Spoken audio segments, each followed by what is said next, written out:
Kamusta sa lahat mga kaibigan? Ako si Valor sa channel na ito.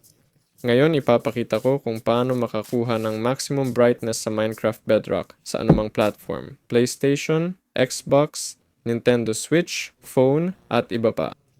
Para dito, kailangan nating pindutin ang escape, tapos pindutin ang settings, pagkatapos pumunta sa video, tapos piliin ang vibrant visuals.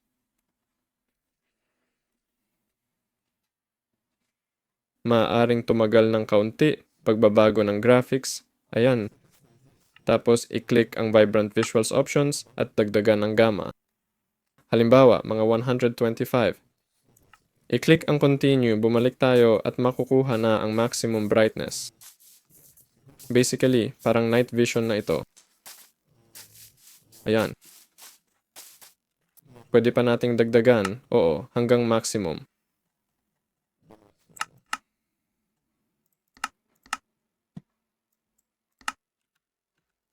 Ayan, tataas ang brightness natin at ang gabi ay magiging parang araw na.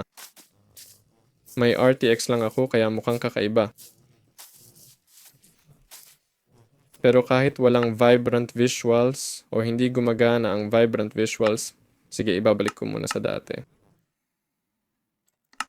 Ganito ang itsura ng gabi, normally.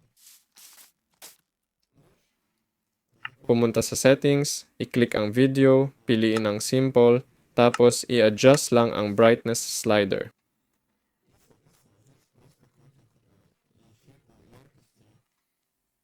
Dito, ayan. Tataas din ang brightness hanggang maximum. Ito si Valor, mag-like, mag-subscribe sa channel. Paalam sa lahat.